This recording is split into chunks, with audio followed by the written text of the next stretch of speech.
What's going on, everyone? This is Lior with Compass out of Boston, and in this video we're going to be talking about the cost of living in Watertown and Waltham, Massachusetts.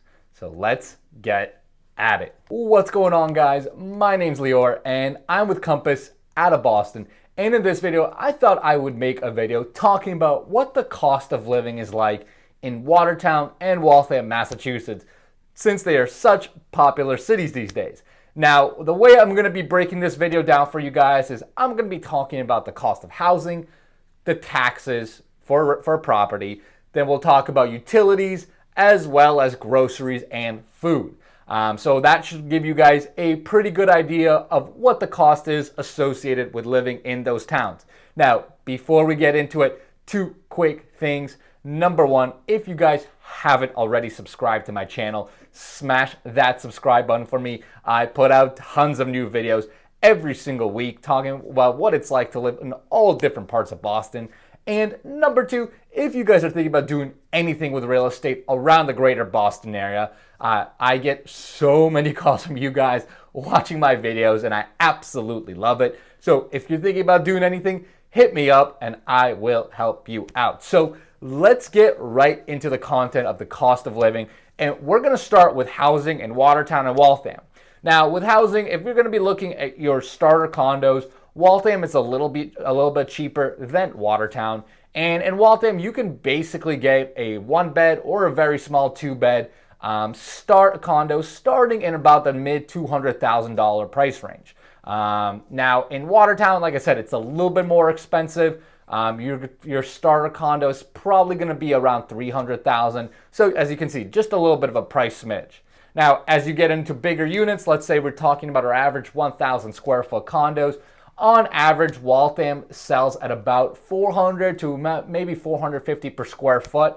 So if you picture a 1,000 square foot, say 2-bed, 2-bath condo, you're typically looking at a price range of about mid 400s. In Watertown, a little bit more expensive. You're typically starting to push $500 per square foot. So your average 1,000 square foot condo is going to be in that high 400s, low $500,000 price range. Not a huge difference, but there certainly is somewhat of a difference there. But if you compare both of those cities to cities closer towards Boston, like cities like Somerville or Cambridge, they are way cheaper compared to them. Somerville and Cambridge start at about $750 per square foot. So you can see you're almost getting at a 50% discount in Waltham and Watertown as compared to Somerville and Cambridge.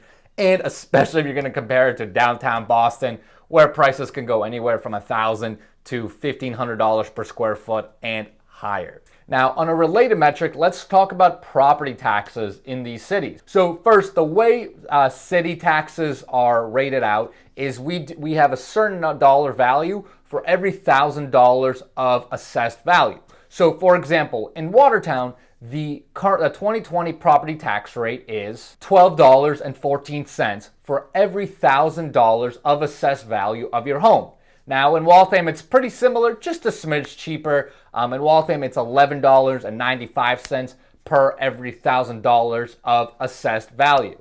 Now, when you actually compare these to other cities around the Boston area, these are actually a little bit on the higher end. So, for example, Boston's tax rate is actually $10.56 for every $1,000 of assessed value. If you compare it especially to Cambridge, which is like well known to have an insanely low tax rate for properties, it's almost 50% higher than Cambridge. Now, I don't know the exact reasoning behind that, and I don't know exactly why Watertown and Waltham have slightly higher tax rates than Boston, but that's the way it is. But they're still relatively similar and won't affect your tax bill too much. One other thing, as with other cities around greater Boston area, the cities do offer residential tax exemptions for people that own or occupy their homes, right? So basically what that means is if you're going to buy a condo or a single family and actually live in the home, then you're going to be qualified to get a residential tax exemption. And in Waltham, that can get you up to $2,500 per year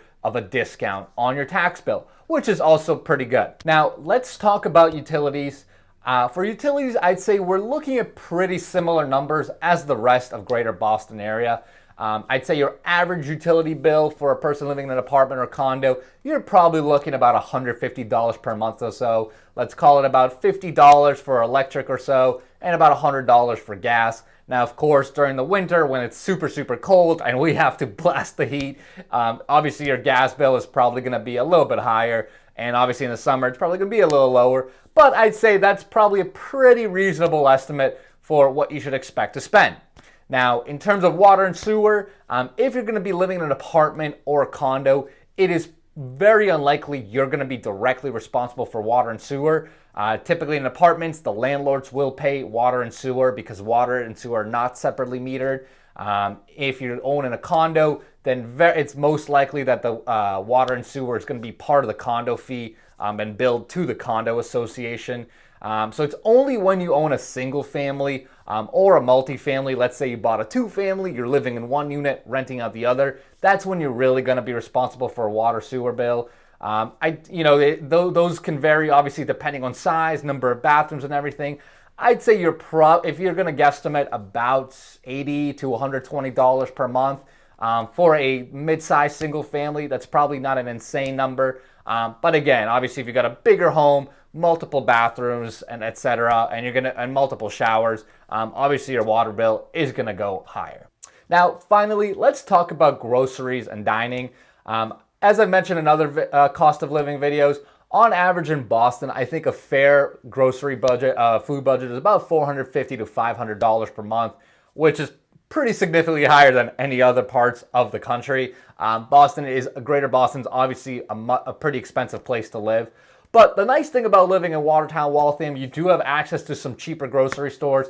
So you do have access to Market Basket in Waltham, which is literally as cheap of groceries as you can probably find anywhere around the greater Boston area. So if you're going to be looking at ways to save money, definitely shop at places like Market Basket. You also have a Stop and Shop there, which is pricier than Market Basket, but probably a little bit cheaper than other selections like Star Market or Shaw's or Trader Joe's. Now, if you are looking for those more organic food options, you certainly have those. A great example of that would be Russo's in Watertown. They've got fantastic quality groceries all around. Now, you're obviously going to be spending a lot more money there than in your Market Basket and Stop and Shop. So if that was important to you, you do have access to that. But if your priority is to kind of keep in with the budget, then Market Basket, Stop and Shop are great options. And finally, from a dining perspective, let's say you're going to go eat food out. On an average lunch, pretty standard across Boston area, you can expect to spend, let's say, $8 to $12 for like a salad, sandwich, burrito, whatever it is. If you're going to go out for dinner, typically I say look to spend about $60 to $100 for a dinner of two. Really depends on how crazy you get with the drinks and everything and the apps. But that's probably about average price point for a dinner. One thing I will say about dining out in Watertown and Waltham, the prices there I have noticed are definitely cheaper than if you go into areas like Somerville, Cambridge, and especially downtown. Waltham in particular, there's a couple of places on Moody Street and around that you can actually get food at a great price, much cheaper than anywhere closer to Boston. Same with Watertown, they've got smaller shops where you can get really good food at very fair prices. So again, just depends on how much you're going to eat out and exactly what kind of restaurants you decide. But overall, probably you can save a little bit more money living in Watertown, Waltham than if you were going to go closer into the city. So hopefully that helps, guys. Hopefully that gives you an idea of what it would cost to live if you were going to move to Watertown or Waltham, Mass. If you guys have any questions, any comments, any thoughts, shoot them below. And like I said, guys, I get so many calls from you guys watching my videos, and I absolutely love it. So if you're thinking about doing anything with real estate around the greater Boston area, hit me up and I will take care of you.